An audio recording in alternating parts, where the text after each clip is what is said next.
So you can't have a perpetual state of war ki iske baad ye, iske baad wo. This is just, it may be great for Hinduism, I don't know, but it's not great for India. And this is where, the notion of what is good in the religious interest being good in the national interest sometimes goes really down the drain. That dichotomy starts becoming more and more apparent. What Mecca Medina is for us Muslims, what Vatican, you can say, symbolically is for Christians, Jerusalem is for Israel, for Jews. Similarly, Ayodhya holds that kind of significance. So we've all been for truth and reconciliation, and our positions have been there in public. And I have, over the years, tilted towards the position of intellectuals like Abhijit Iyer Mitra, arguing from the Indic civilization space that when it comes to Ayodhya, Kashi, Mathura, there should be an effort to correct the historical wrongs. Who are all, modern. They will have their own, their lifestyle would be quite cosmopolitan and everything. But then they will be the fans of these Arfas and Rana and Arundhati Roys. So Bojo, and I've seen it in Delhi, but I'm talking about metropolitan cities. These, champagne sipping, modern Muslims, they will have this whole victimhood narrative is even equal, whether you are a Zakir Naik fan or not. That mentality remains almost equal. So I do not see it as a progress. That is not progress.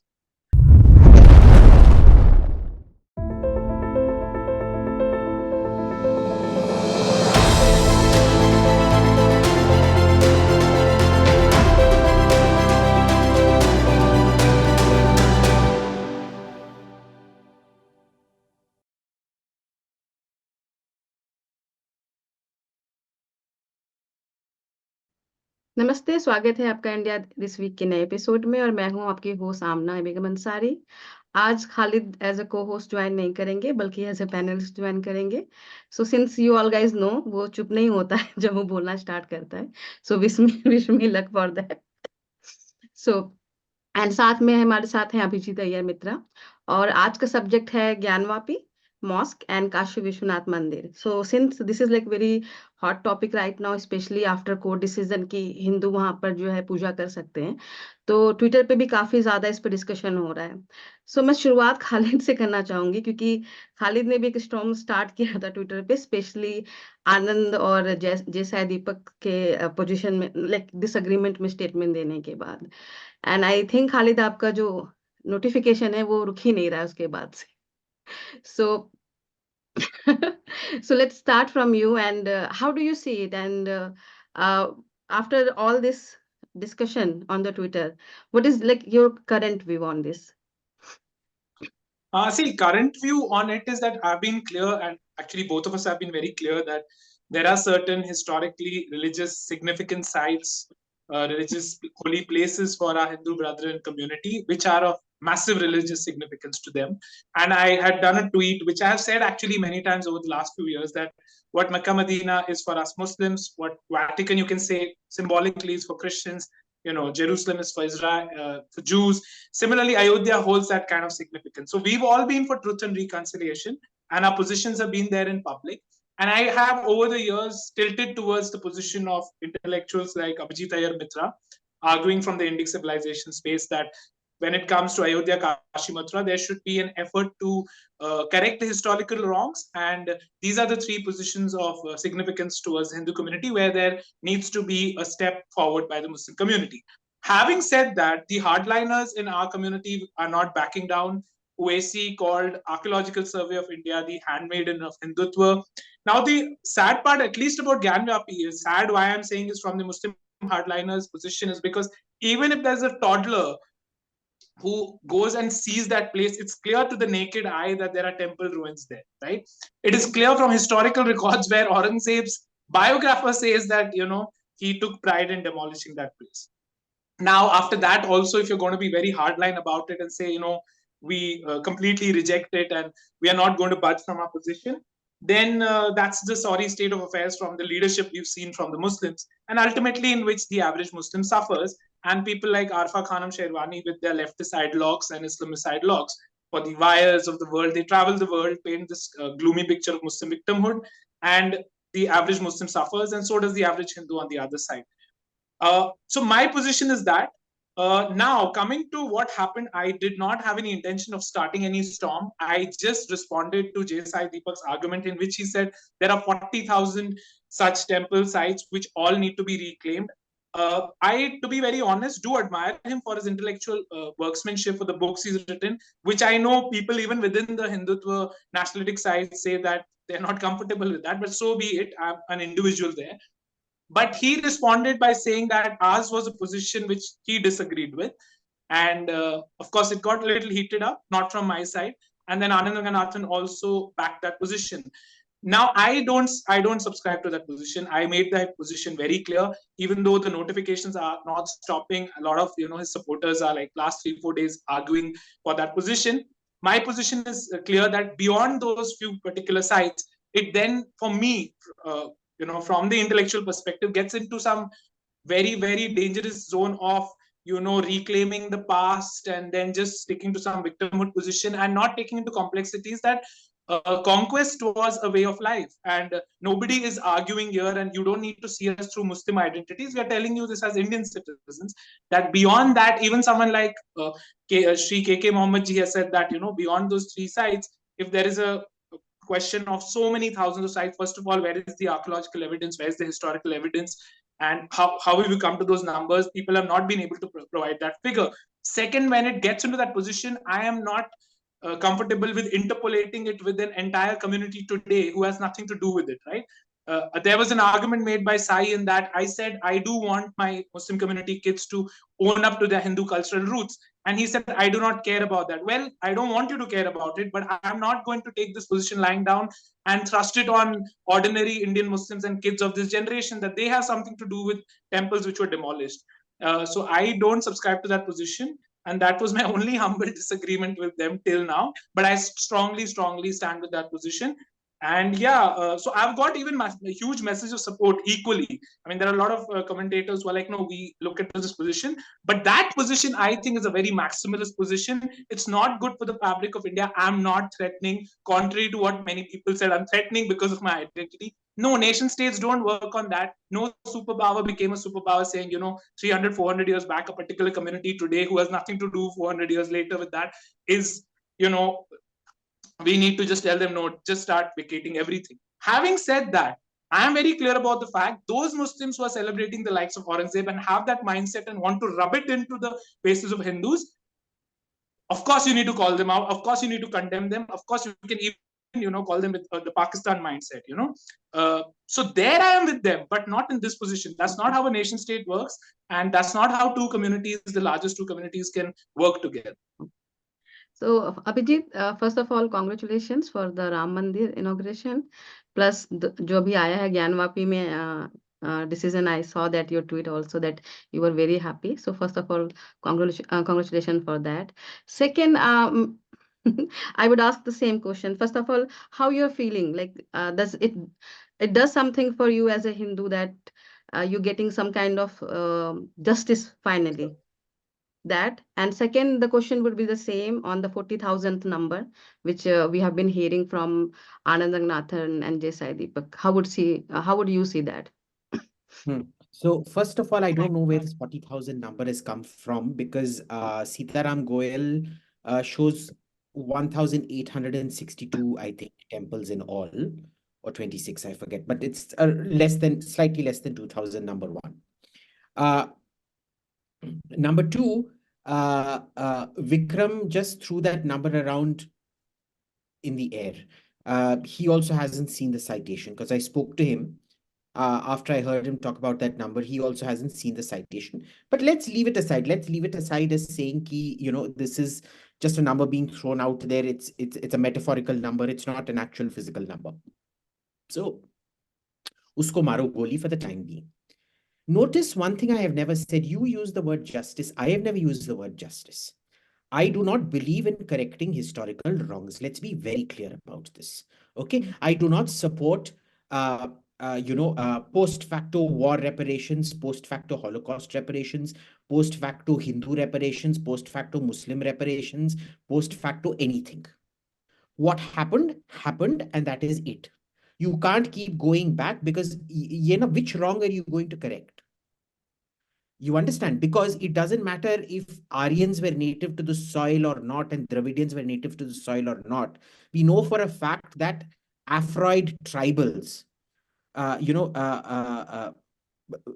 are the Jarvas and those tribes, and the Kol and Munda tribes here were here before the Dravidians and the Aryans, if you admit that Aryans and Dravidians are different. तो वो अगर historical wrong का correction मांगना शुरू करेंगे तो तुम क्या करोगे? ठीक है? So this is why I don't believe in wokery. I do not believe in compensation for slavery and all that bullshit. Okay? My position on this has been very clear. There are some sites that are sacred to Hindus, that they have a great deal of emotional attachment with. And the principle for reclaiming that is very simple. You need to show a continuing historical memory, number one. And second, continued reverence and worship at that place. ये नहीं कि मैंने देख लिया कि आमना अंसारी ने एक नया फ्लैट खरीदा है केंजिंगटन में. It is just stone's throw away from Buckingham Palace and worth 3 million pounds. And I decided that 2000 years back, my Druid great grandfather, because Druids were apparently Sanatani Hindus, owned that place, and now I'm seeking correction for historical wrongs. And I decided to come do puja at your place.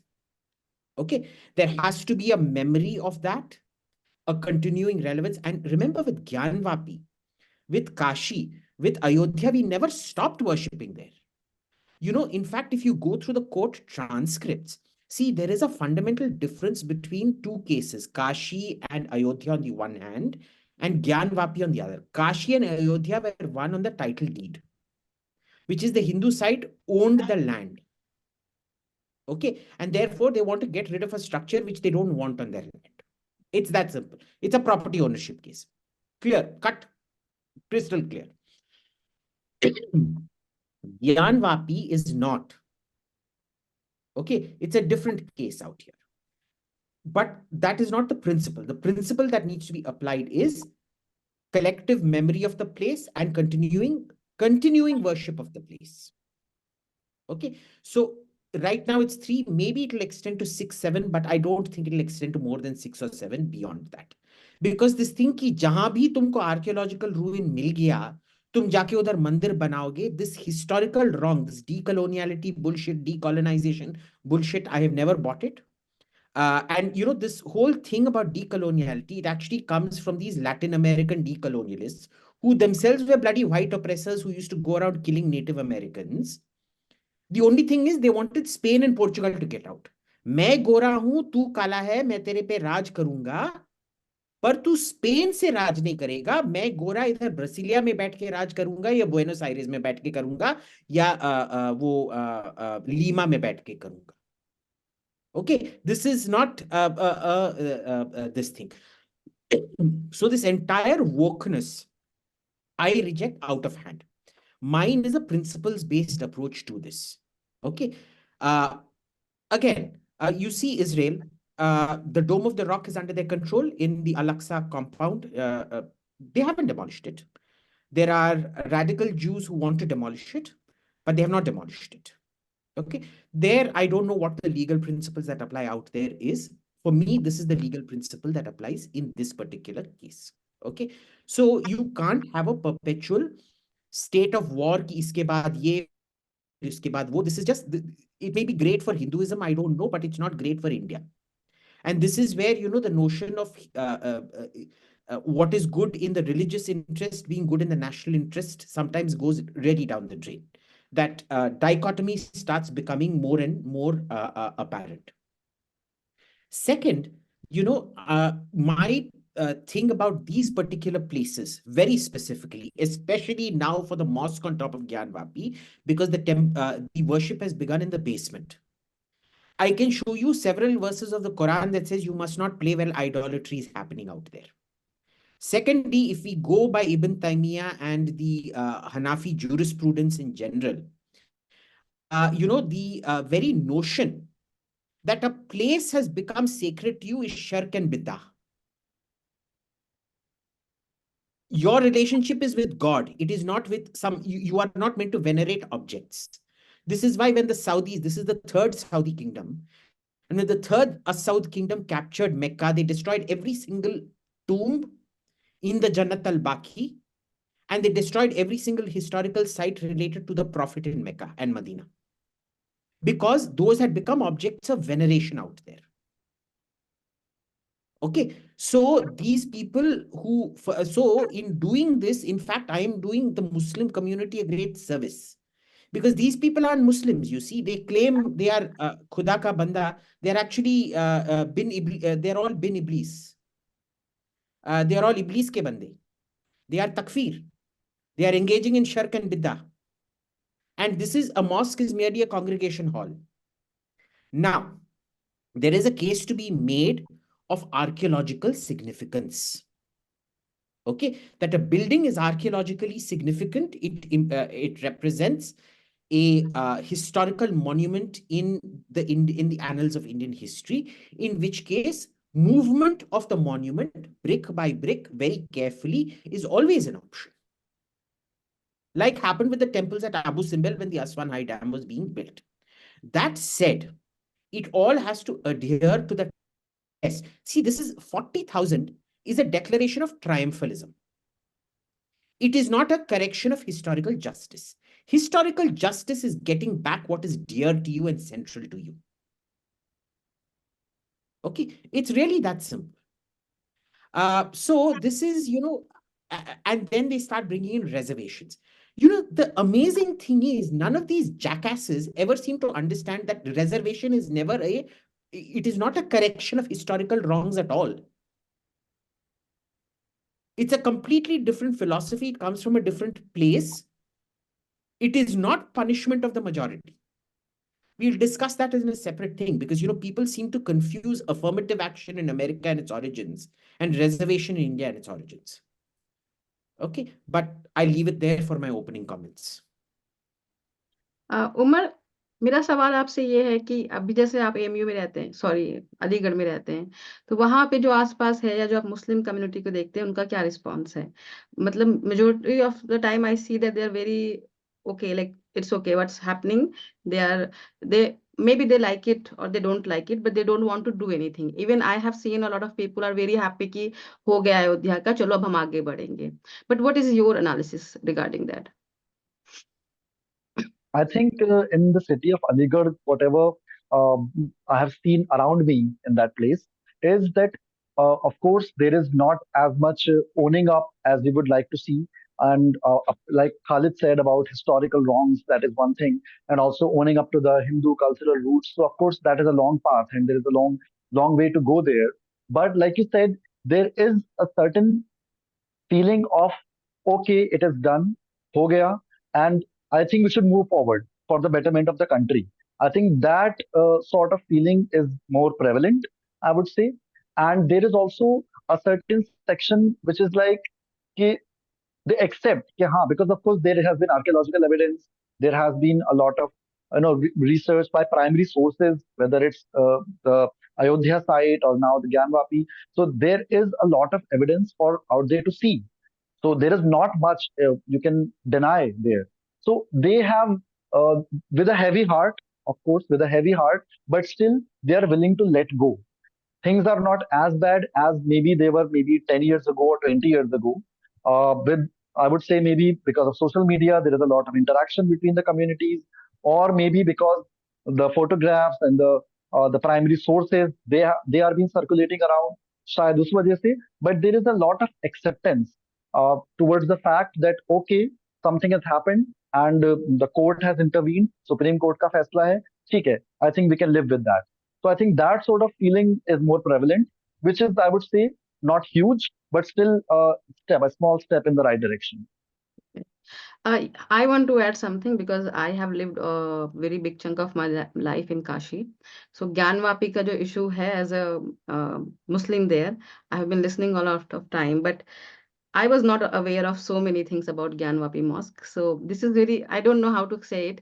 So बचपन में जो narrative हम सुनते थे, it's so funny that there was someone, a person appointed by the Aurangzeb, and वो किसी हिंदू की जो ब्राह्मण थे उसकी बेटी को काफी मतलब परेशान कर रहे थे, wanted to take her अपने हरम में. एंड वो जो हिंदू ब्राह्मण था वो औरंगजेब के पास गया to get the justice, and this Aurangzeb came there and he was like, okay, I won't let you do this. And in that response, that Hindu Brahmin got so happy and he said, this was my land and I wanted to make mandir here. आधा मैं मुसलमानों को देता हूँ कि तुम मस्जिद बना लो. And this sorts of story, like we have been believing it from the childhood. इस तरह के बहुत सारे stories होंगे. So I also Sounds like बहुत जल्दबाजी में कोई स्टोरी बनाई गई है. Sounds like that. yeah, but Yeah. like, you are the part of the community, right? And And you there are several versions of the story. yeah. Right. Exactly. But what I'm trying to say, when you are ignorant, ठीक है, बचपन में जो माँ बाप बोलते हैं या जो आपकी कम्युनिटी बोलते हैं आप वही सुनते हो. तो sometime people try to on the social media try to paint कि काफी दिमाग लगा के मुसलमानों ने ये सब किया है. ऐसा नहीं होता है. इट्स लाइक अ ट्राइबलिस्टिक भीड़ है, जो सुना है वो उसी में बिलीव करते हैं. But after social media we also got this way to learn more about it, and there I think Muslim community fails because they don't want to introspect and they don't want to learn. There they fail. So Khalid, like मेरा question है, मतलब आपने ASI के बारे में भी लिखा था कि जब उसका सर्वे आता है तो चलो, एक तो ये है कि इग्नोरेंस है, कम्युनिटी इतना ध्यान नहीं देती है, जो कुछ सुनती है अपनी कम्युनिटी से उसी पे बिलीव करती है, तो उसको लगता है नहीं यही हमारा साइड ही सही है. बट जो करेक्शन हो सकता है, जो हमारे इंटेलेक्चुअल लीडर है या पॉलिटिकल लीडर हैं, वो जो मतलब एक सही मैसेज भेज सकते हैं, उसकी जगह वो सीधे बोल देते हैं कि ये तो हिंदुत्व मेडन है, मतलब आपको तो जस्टिस मिल ही नहीं सकता, ये वही होगा जो वो लोग चाहते हैं. So, what do you think? Like how we can not counter, but कुछ तो इसका solution निकालना पड़ेगा. How would you see that?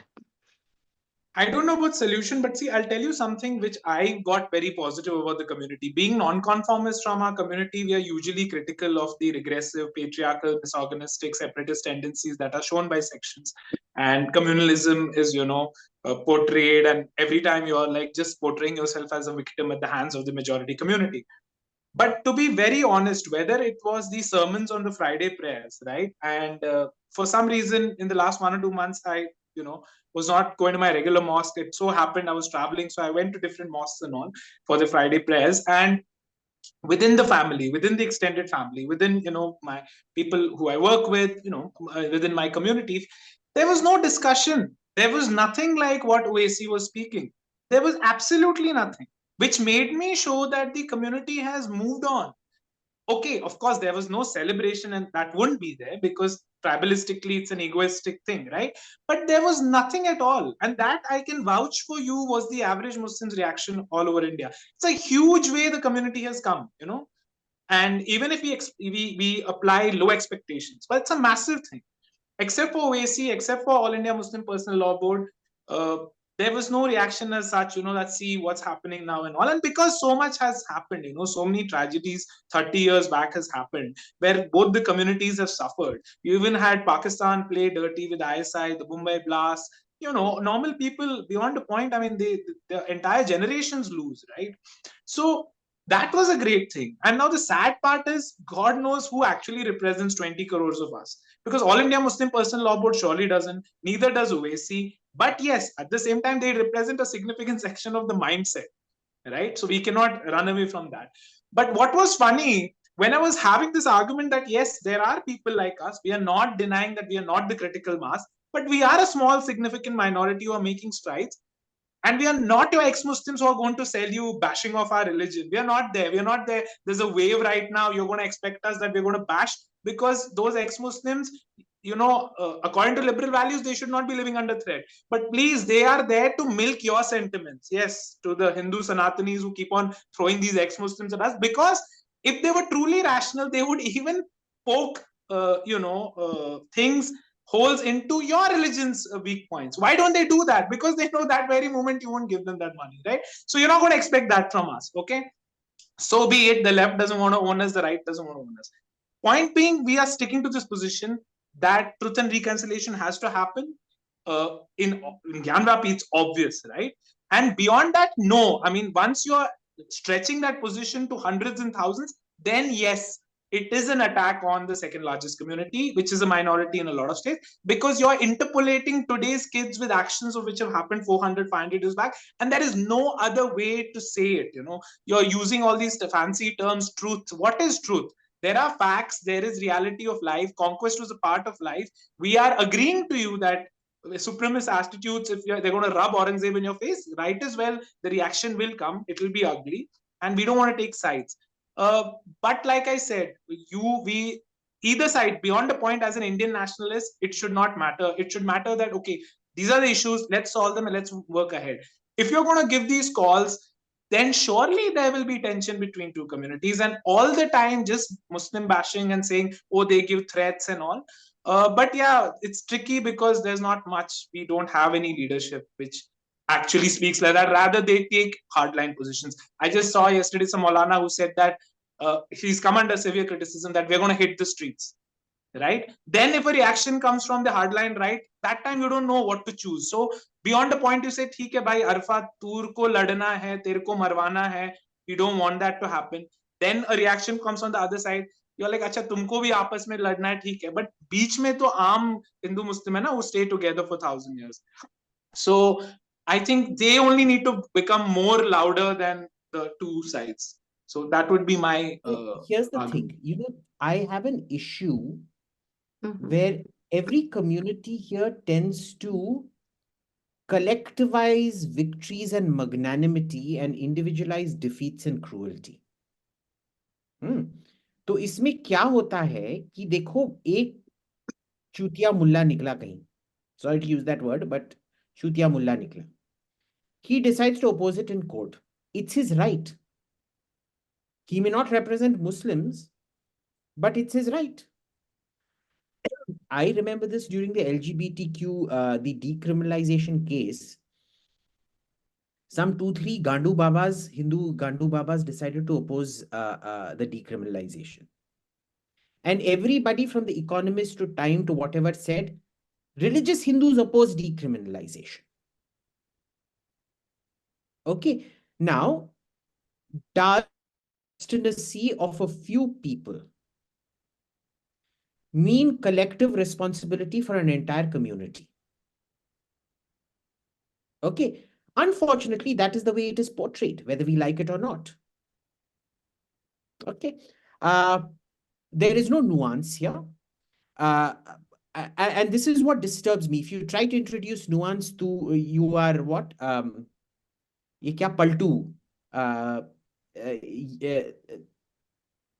There are all these terms for paltu, side changer, whatever nonsense. For a religion that believes in shades of gray, which is all about shades of gray, I have never come across a more unnuanced public than the Twitter Hindu. I must say this. Twitter Muslim की तो बात ही छोड़ो, वो तो अलग ही level का चुतियापा ये होता है. But I can't speak for Twitter Muslims. I don't think you can speak for Twitter Muslims either. Just as I can't speak for Twitter Hindus, but चुतियापा अलग लेवल का है boss. I would even add to that, when the Pran Pratishtha ceremony happened, I saw a lot of people from the Muslim intelligentsia under quotes, and from the left liberal fold also. They were sharing the preamble of the constitution on their Twitter, on their Instagram, or so and so, right? Seemingly making a point that कि constitution का murder हो चुका है और India जो है एक अलग रास्ते पे निकल चुका है. ये there was no caption. It was just like just a preamble flashing in front of your eyes. But it did not make a point at all. I was trying to understand the point, but it did not make a point for two reasons. It actually showcases a very critical mindset that there are certain people who believe that at the time of independence, the partition happened, we adopted a modern democratic republic, and we have this constitution. It somehow is a complete demarcation from the thousands of years old of tradition of the civilization that India is. They see it as a complete demarcation and a complete rift, and it's like something completely different. But we need to understand that, of course, that constitution, that preamble also does not exist in a vacuum. That a lot of people, majority of the people, adopted those progressive values only because they in some way reflect those progressive values, that the tradition of question and dialogue and democracy, those values existed here for thousands of years. So it some sort of reflects in that constitution also. It is not a complete demarcation. But at the same time, when we adopted that constitution, there is a certain, I would say, mentality that we, in this modern republic, there will be a certain law and order. So Mhm. we need to understand that there has to be a certain respect for that law and order. And when we are talking about Ayodhya, we're talking about Kashi Vishwanath, we're talking about Krishna Janmabhoomi. So we are respecting that thousands of years old of tradition, right? We want to uh, say that this holds certain significance. But at the same time, when we are stretching that number to a lot more, then we are saying that that constitution does not hold any respect in our eyes.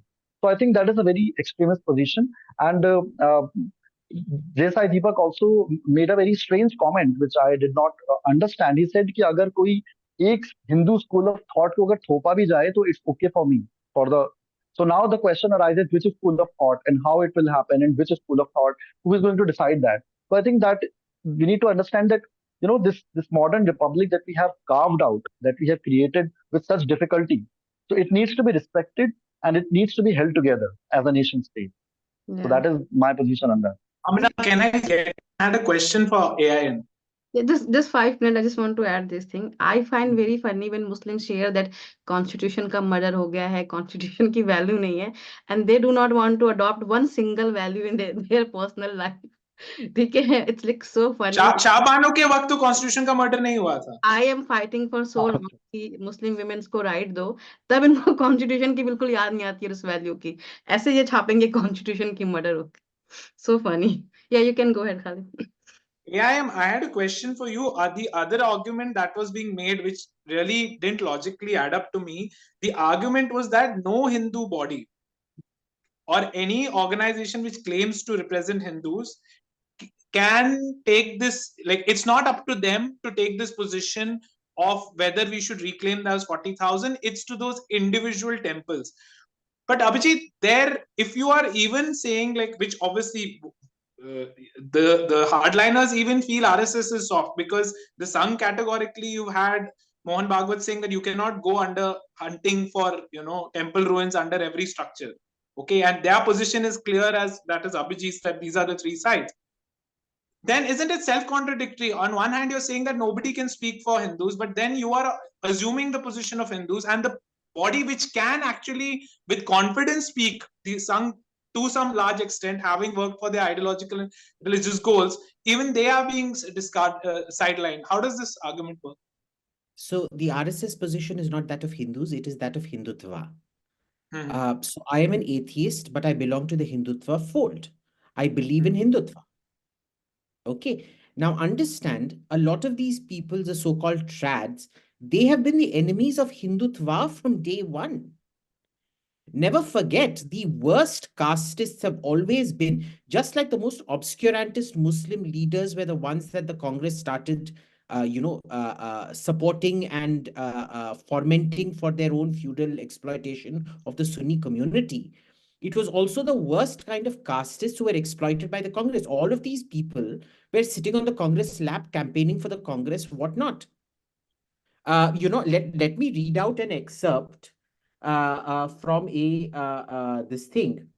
Hang on, let me just find this, shall I? I don't know where the particular this thing is.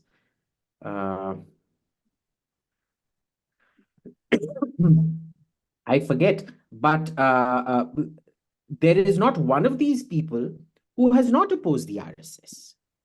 I think, the whole bunch, in fact. So please don't confuse. Remember, these people will also argue for caste segregation. Never forget that. So I don't think anybody speaks for Hinduism, but the people who invented Hindutva, which is one strand of political Hinduism, the RSS sure does speak for them. Okay, which brings us to the question, who is the spokesperson? See, this is like Jinnah becoming the sole spokesperson of all Muslims in India, self-abrogated right to himself. Who decides that they are the voice of all Hindus out here? किसने आपको औकात दिया बनने की sole spokesperson of all Hindus? So I don't want any Hindu jinnahs coming up. Let's be clear about this, okay? Hindutva, because it's a collective decision-making body. I disagree with the three-temple formula. I told you that there is a category test to be done, not a finite numerical test to be done.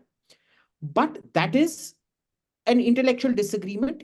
As long as Hindutva delivers results, it's very, and produces a casteless society, which is very important for me personally. Excellent. Okay. But let me ask this of you guys, why do you even consider these jokers, say like Arfa or whatever, to be how are they Muslim intellectuals? ये भाई अंग्रेजी बोल लेते हैं या बहुत अच्छी तरह से कहानी बोल लेते हैं, इनको किसने इंटेलेक्चुअल बनाया भाई? और इनको मुस्लिम इंटेलेक्चुअल किसने बनाया, ये बताओ मेरे को.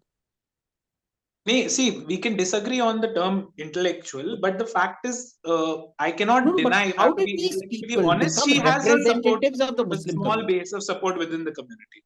No, how did these people become? See, Shankaracharya, this Govardhan Mutt, is it the Govardhan Mutt Shanky who considers intercaste marriage to be bestiality or whatever? I forget which one.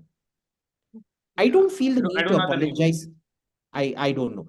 But one of these Shankies said that I don't feel the need to apologize for them. When they say something dumb, I'm like, ठीक है, तो बोल ले, मेरा क्या जाता है? This is not your caliph, ना? ये खलीफा तुम्हारा नहीं बोल रहा है, ये कोई छपरी से निकला हुआ टपोरी है कहीं का, जो भी बोलेगा आके एक ये फतवा जारी करेगा, ये जारी करेगा. Who the hell gives a shit about him? बोलने दो, हमारा क्या जाता है? करने दो, हमारा क्या जाता है? You know, I think the problem really is we need to identify who these people are. First, let's split up Shias and Sunnis.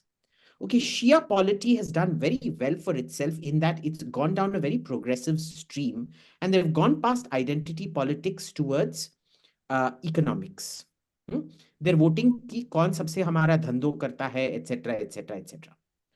Sunnis have become ossified because in 1857, when the power base of Muslims in India, of Sunni power in India, was destroyed, the Shias did not have a power base, so they mercantilized and became a rich community very, very quickly. The Sunnis did not. They got bogged down in a feudal polity which never modernized, where the only path for social upliftment is to declare each other takfir. I am purer than you. It is competitive takfirization to the bottom. ठीक है? How do you break that cycle?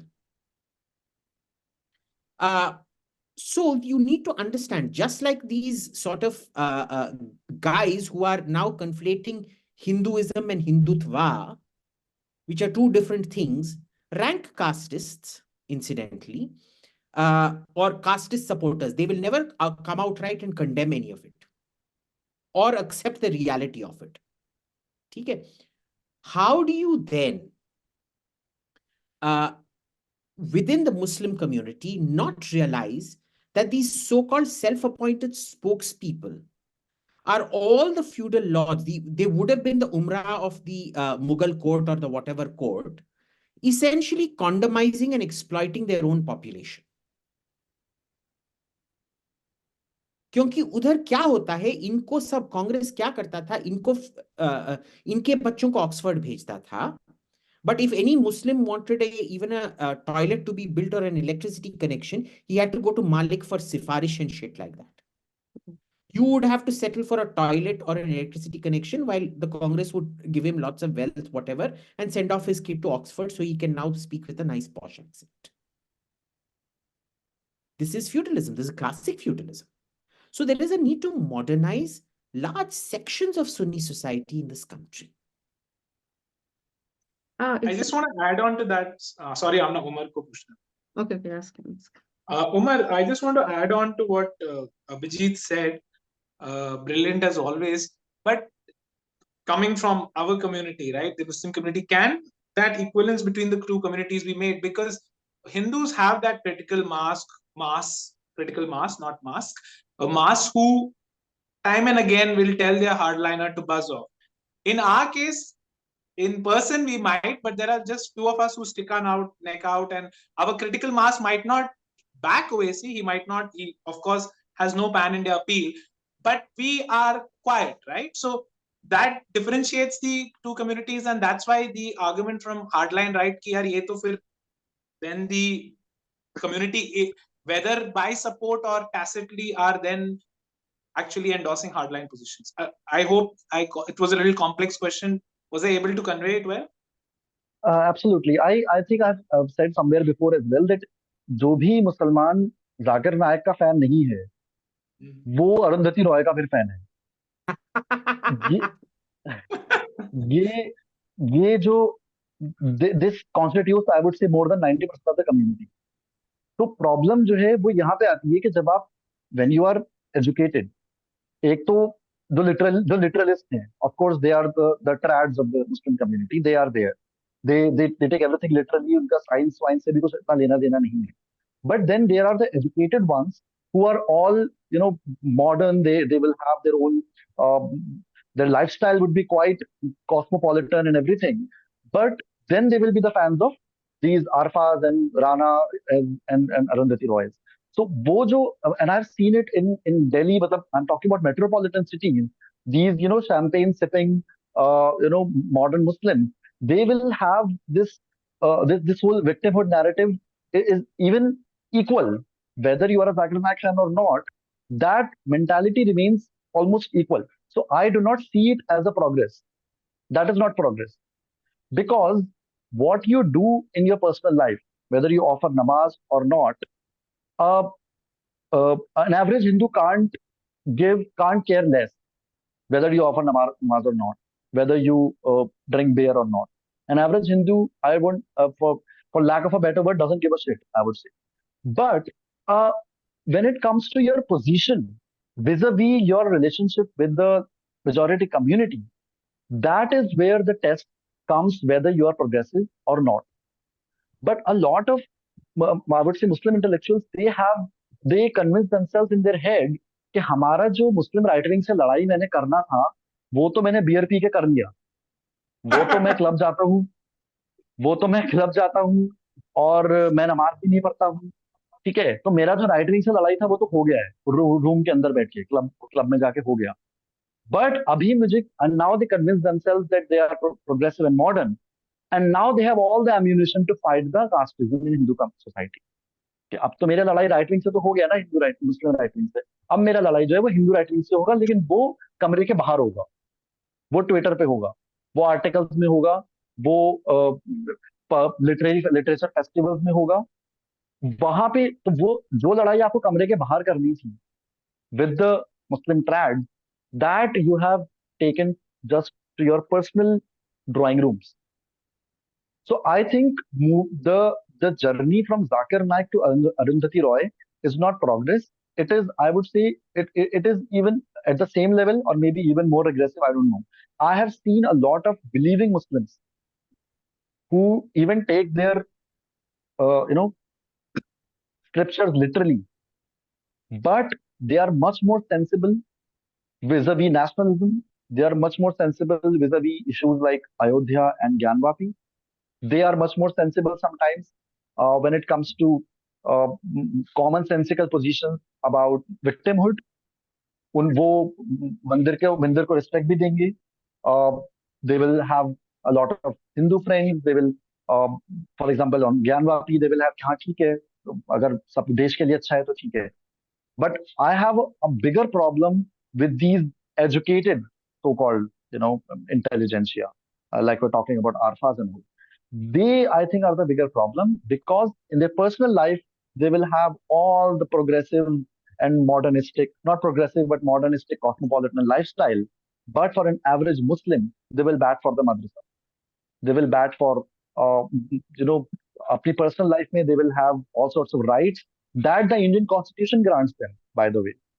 That the Indian Constitution grants them, but they will not want the same rights for an uneducated Muslim woman in the village. They will not want the same rights for an average Muslim woman in the village. They will not want the same rights for an average Muslim woman in the village. They will not want the same rights for an average Muslim woman in the village.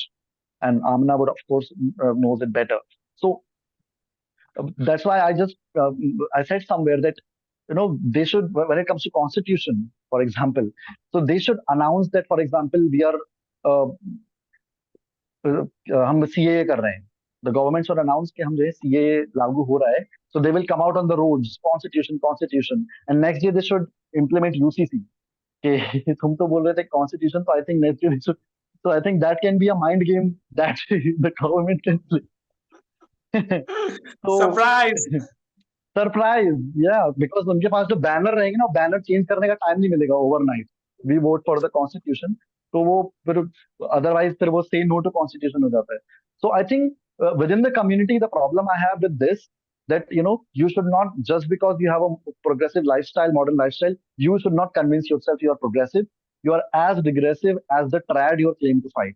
तो progressive अगर बनना है तो you should take positions vis-a-vis nation state that grants you all that rights, जिनको आप progressive rights बोलते हो. You have to be very emotionally invested in that, number one.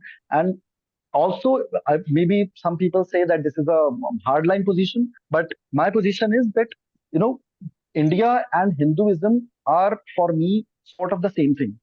I even go to the same to the extent of saying that you cannot claim to love India while hating Hinduism as a whole, because that is what defines this country. So आपको अगर progressive बनना है, तो I think these are the things that you should be invested in, rather than reading Arundhati Roy while on a flight to San Francisco. That is not progressive. So that is my position vis-a-vis that. Yeah. So what I wanted to say, like my upbringing and my experience, everything is very different. And whenever I see any voice which claim to be a Muslim voice, they all are from elite class, feudal background, Ashraf Muslim kind of thing. So I never felt any kind of connection. Even I remember growing up, we used to like, because I was part of Muslim community in Banaras. तो जो जोलाहा community होती है, जो weavers होते हैं, so we use to in our home talk about the कौन leader है. तो many time we use to say Mayawati हमारे लीडर है, because a lot big chunk of Muslim use to vote for Mayawati. Mulayam Yadav है. तो मुझे कभी ये समझ में नहीं आता, Muslim leader, who is the Muslim leader? We never had the idea of it. All India Muslim Personal Law Board, there is no connection with the ordinary Muslims. We even don't know how to reach them. ठीक है. Like even जो minority affairs होते हैं ना, उसका भी हमें पता नहीं है कि हम रीच कहाँ से करें. अगर हमें वहां तक पहुंचना है तो देयर वुड बी सम सदर साहब would be also elite Ashraf Muslim. We would go to them and write a letter and everything. So what and also I'm right now noticing when BJP is bringing Pashmanda leadership, they are actually doing good service. So there is a Javed, I don't remember the name, but he's a Pashmanda Muslim, और उसको मदरसा का head बनाया है, मदरसा union का. And what he is doing in the Banaras, जितने भी मदरसा है वहां पे इंग्लिश मीडियम एजुकेशन स्टार्ट किया है, एंड मेड नेसेसरी कि आप स्टार्ट करोगे वो होता है ना, मतलब देश गीत से, and nationalism and patriotism would be the part of the Madrasa curriculum. So I can see that the people who belong to the community, the ordinary community, I think when they rise and then when they understand what is going on, they actually think about the reform. And same thing happened before the partition. जब पाशमानदा की जो leadership थी, असीम बिहारी हो या अयूब अंसारी हो, उन लोगों ने हमेशा ये चीज का काम किया, एजुकेशनल बॉडीज बनाने का, विमेन को इंक्लूड करने का, जो मैंने अशरफ कम्युनिटी की लीडरशिप में बिल्कुल नहीं देखी. It's mostly about the power grabbing thing. And the reason is that क्योंकि उनको तो रिफॉर्म की जरूरत ही नहीं है. They are already living a very high, जो होता है ना एक बहुत ही लिबरेटेड लाइफ, वो जीते हैं अपने लाइफ के अंदर. तो इसलिए उनको तो इसकी जरूरत भी महसूस नहीं होती है. And I believe, in my opinion, the only solution is what BJP is doing. जो पाशमानदा के साथ जो रीच करके इंडिविजुअलिज्म बढ़ाना मुसलमानों में. There is, I don't even see that leadership can be a मतलब कोई We solution. don't need a Muslim leader. Yes. I don't think there is a Why need for a not? Muslim leader. And What is the need for that? yeah, an ordinary Muslim, he can understand that he can reach out to any Hindu leader, Muslim leader, anyone. It is his right as a citizen. That can be only solution, how I see it. Absolutely. So, this entire thing of power grabbing, this is the very essence of feudalism. One is there is no line between what is public property and what is private property, which was, a thing of all pre-modern states. And you see this amongst the Ashraf elite as well. मेरा कौम मेरे लिए जाके जुलूस निकालेगा या right करेगा या whatever, पर जो बेनिफिट्स आएगा वो बस मेरे लिए आएगा. You tell me one Muslim Congress leader who can win an election by themselves. Tell me one. एक भी बंदा नहीं है. These were all foisted people. Ghulam Nabi Azad, Ahmad Patel, ये सलमान खुर्शीद. कहाँ इलेक्शन जीतेंगे भाई? एक की भी काबिलियत नहीं है खुद अपना इलेक्शन जीतने के लिए. सबके सब dependent. See, it was a ये feudal liege होता है ना, the king on top and then the feudal levy system. That is essentially what has been perpetuated. Now, the counter to this that comes from a lot of Twitter Hindus is that Pasmandas are usually the most radicalized and violent part of Muslim mob power, which is also true. But why? I see, how do you sort it out? Let's talk solutions. You sort it out because of the problem is because of the feudal structure. It is because of the collectivization, the forced collectivization. You break it down and bring in individualism, and you have industrial growth where people don't have time. Why is it that people don't come out and riot in Dubai and Saudi Arabia? मेरे को बताओ. But why do they go about rioting in Afghanistan, Pakistan, and India? कुछ तो है ना? So clearly there is a problem. How is it that the two places where and they both follow Salafism? इधर तो खुद कुछ देवबंदिया है, बरेलविया है, ये उधर पता नहीं क्या क्या थोड़ा ये शर्क और बिद्दा टाइप स्कूल्स हैं इधर. There they don't go around rioting. तो तुम्हारा क्या प्रॉब्लम है इधर? The BJP is doing the right thing. One of the things I was talking to generally through talks with the BJP, I found out that even when they used to appoint leaders, the inherited Muslim leaders of the BJP, it used to dovetail into a feudal system where the new leaders would also start abrogating a certain intercessionary power between the state and the individual, the Muslim individual, to themselves. And they would become the new Umrah. Right? They want to break that. And that's perfectly fine. You empower the individual, you disempower the power broker. Yeah. And that is what the power broker does not like. Why is it that all these so-called representatives of the Muslim community itne cheekhte hain? It is because their power, Modi is not genociding Muslims. Modi is genociding the power structure of a few parasites who have sat and parasited, scavenged and vulturized their own community. Very quickly adding to what Abhijit was talking about feudalism, I think the feudal mindset is so deep-seated in our society as a whole. See, the partition, many people think that partition was a Hindu-Muslim issue. I see it as a partition as a between two mindsets. The one mindset which Pakistan adopted was that there will be a Muslim leader, there will be a Hindu leader for every community, and they will work for the betterment of their own community. So that was the mentality that they adopted.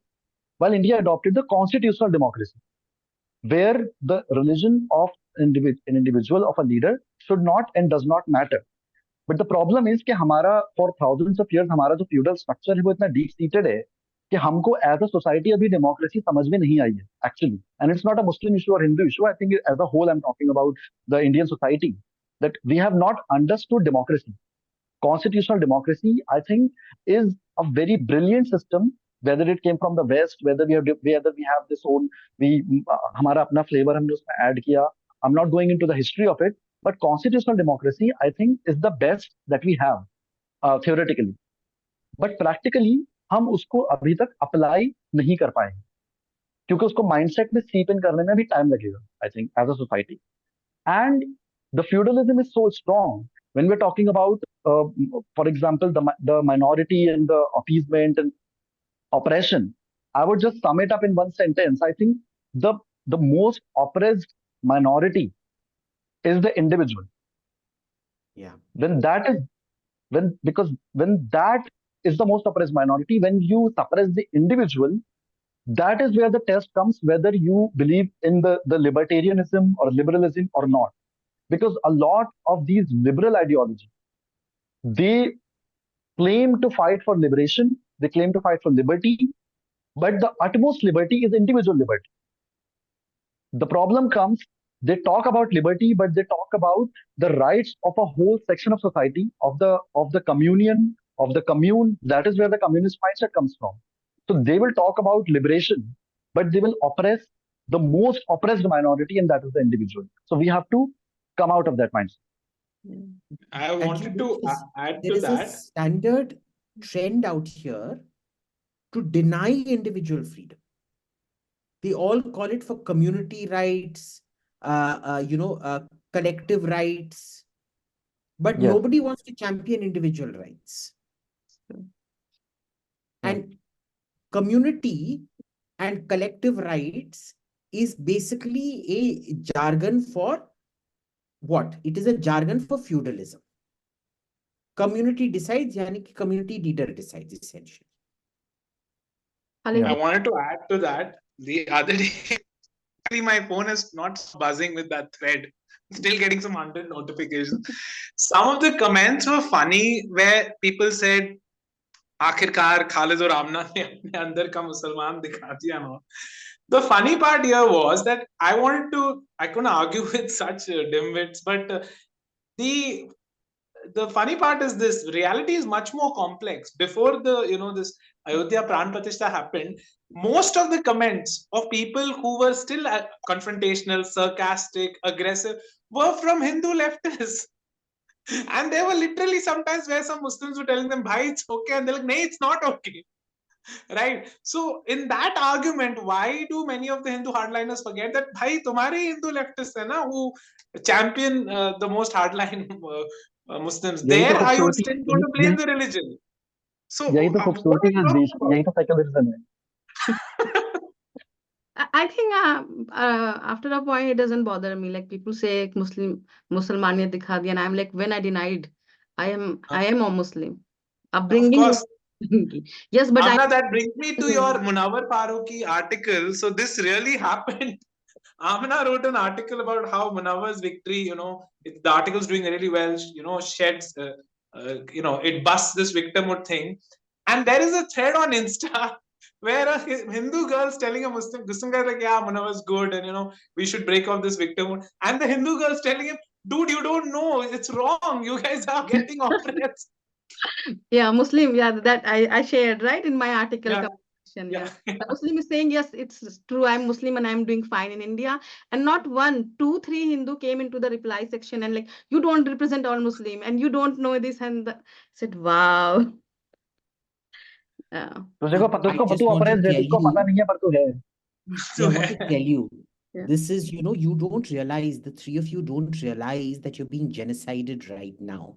I've actually made a gas chamber for you right here, where I'm going to put the three of you in, and this is going to be the gassing mechanism. I'm going to open this and put the gas in here for you three. Yeah. So, you three are victims and you don't even realize it. I'm familiarizing you with your victimhood. Now some You're guy, using a colonial Western product, Coca-Cola. No. Some guy on Twitter is going to clip this audio of Abhijit and just going to take it literally. So I'm sure nothing is far fetched for them. अरे वो सुअर चोद करेगा और कौन करेगा? वही करेगा. But I hate this Fact check. idea Fact check. that both sides want Muslim to, think in a certain way. I literally hate, as a Muslim, forget Muslim, as a human, I have my brain. Let me think for myself. I want that autonomy. इतना तो minimum है भाई. Please दे दो मेरे को. So individual liberty you are caught in two ways. Yeah. One is that there are people in your community who want you to deny you the right to speak. And the other side wants to infantilize you and abrogate your, right to represent yourself because you don't know. So one wants to feminize you and minimize you, the other wants to infantilize you and minimize you. Basically, you're screwed. Yeah. It's like, Thank you for the encouraging words. That makes it feel really good. yeah. Okay. Yeah. And there was another funny thing. So the J Sai Deepak was writing a lot of things, and I was unaware what is going on. I didn't even make that comment. That was Khalid thread, and he said you started using Pashmanda victimhood. I said I didn't even bring the Pashmanda name. It was your tweet who started talking about Pashmanda. In the end, the victim card kheloge. That's so funny. Do you have any question, Khalid, further? No, I am done, and I'm like, bhai, take a rest. That thread like is still like I'm getting notifications, and people need to calm down. I'm not that important. True. ठीक है. Anyone want to Okay. make any final comment or any thought you want to give? I think I'm- Abhijit, you want to say something? I think I said. Ek second. I'm just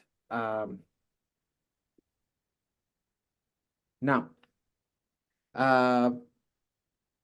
प्रखर गुप्ता के podcast में somebody said the RSS and intellectual do not go together.